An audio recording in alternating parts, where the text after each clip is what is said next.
সুপ্রিয় দর্শক শ্রোতা, আলামিন ব্লগ এন্ড টিউটোরিয়ালস পক্ষ থেকে আপনাদেরকে স্বাগত ও শুভেচ্ছা। তো আজকে আমরা আছি ময়মনসিংহ এর বালুকার ঐতিহ্যবাহী মল্লিকবাড়ি বাজারের পাশে মল্লিকবাড়ি ব্রিজে। এখানে আপনাদেরকে দেখাবো আজকে যে এখানে দর্শনার্থীরা আছেন এবং একটি বিনোদন কেন্দ্রে পরিণত হয়েছেন।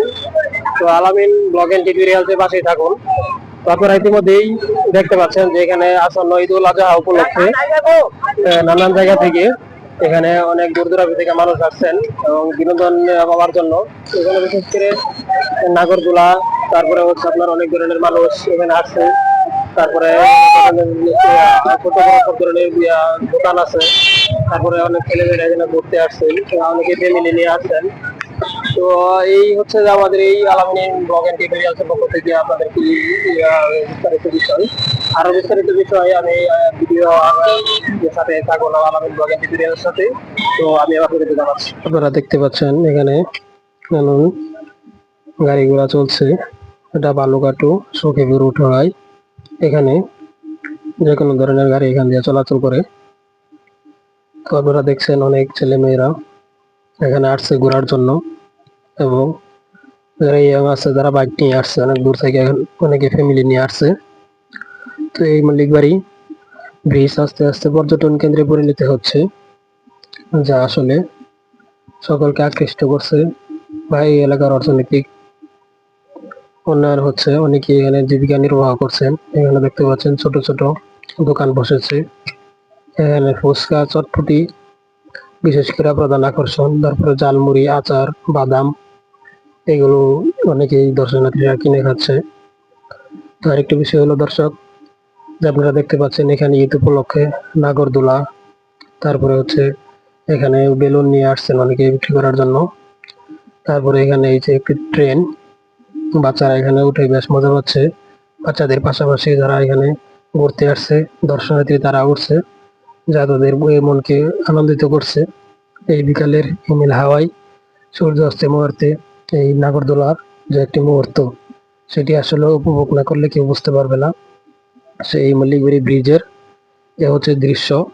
এখন আস্তে আস্তে এখানে পর্যটন কেন্দ্র হয়ে উঠছে, যা সকলে মনকে আকৃষ্ট করছে এবং বিভিন্ন জায়গা থেকে, বিশেষ করে মেদুয়ারি, উথরা, মল্লিকবাড়ি এবং বড়াডোবা, তারপরে হচ্ছে কাচিনা, তারপরে সখীপুরের ওইদিকের ডাকাতি অঞ্চল এবং এই গফরগাঁওয়ের দিক থেকে, তারপরে এই আশপাশের যত অঞ্চল আছে, যত এলাকা আছে, তো ওইখান থেকে অনেক মানুষ এখানে বালুকার পৌরসভার অনেক আশপাশ থেকেও অনেক মানুষ এখানে ঘুরতে আসছেন। তো দেখতে পাচ্ছেন এই এক দোকানদার চটপটি বা ঝালমুড়ি বানাচ্ছেন, যা একজনকে দিচ্ছে, আবার দেখলেন আচার বিক্রি করতে হুকুম করতেছে।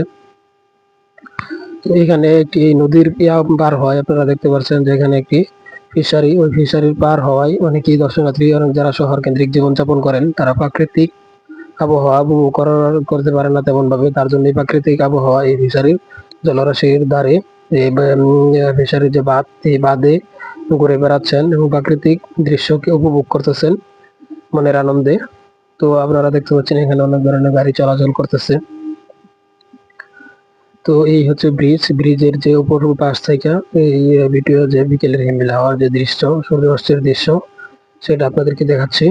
আপনারা দেখেন জগত নিরিবিলি এবং প্রাকৃতিক সৌন্দর্যে লীলাভূমি বষ্টিত এই জায়গাটি। এই জন্য দিন দিন এই জায়গার আকর্ষণ মানুষের কাছে বৃদ্ধি পাচ্ছে। তো অনেকেই অনেক জায়গা থেকে আসেন। তারপরে এখানে অনেকে বাইক নিয়ে আসছেন। এখানে প্রায় সবসময় এরকম ভিড় দেখা যায়। তারপরেও ঈদের সময় একটু বেশি ভিড় হয়, যেহেতু ঈদের সময় অনেকেই যারা চাকরিজীবী আছেন, যারা ছুটি পান এবং তারা এখানে বেড়াতে আসেন, ফ্যামিলি নিয়ে আসেন, কেউ বন্ধু বান্ধব নিয়ে আসেন। তো ঈদের সময়টাতে একটু ভিড় বেশি থাকে। তো এই দুই পাশের জলরাশি, দুইটি ফিশারি থাকায় এখানে আর একটু প্রাণোচ্ছলতার দৃষ্টি দেখা যাচ্ছে। বা এখানে দেখতে পাচ্ছেন যে ছবি ওঠাচ্ছে। তো আপনাদেরকে এই ব্রিজের যে বিষয়টি, পুরো বিষয়টি আপনাদেরকে দেখাইলাম। তো ওই পাশেও একটি পার্ক আছে, মিনি পার্ক আছে, কফি হাউসের মতো। তো এখানে অনেকে আসে। তো দিন দিন এটা দর্শনার্থী কেন্দ্র হয়ে উঠতেছে, যা মানুষের একটা আকর্ষণীয় কেন্দ্রবিন্দু হচ্ছে, যে স্বল্প খরচে বা এখানে একটা নিরিবিলি পরিবেশ এবং কি গ্রামীণ আবহাওয়ার মধ্যে।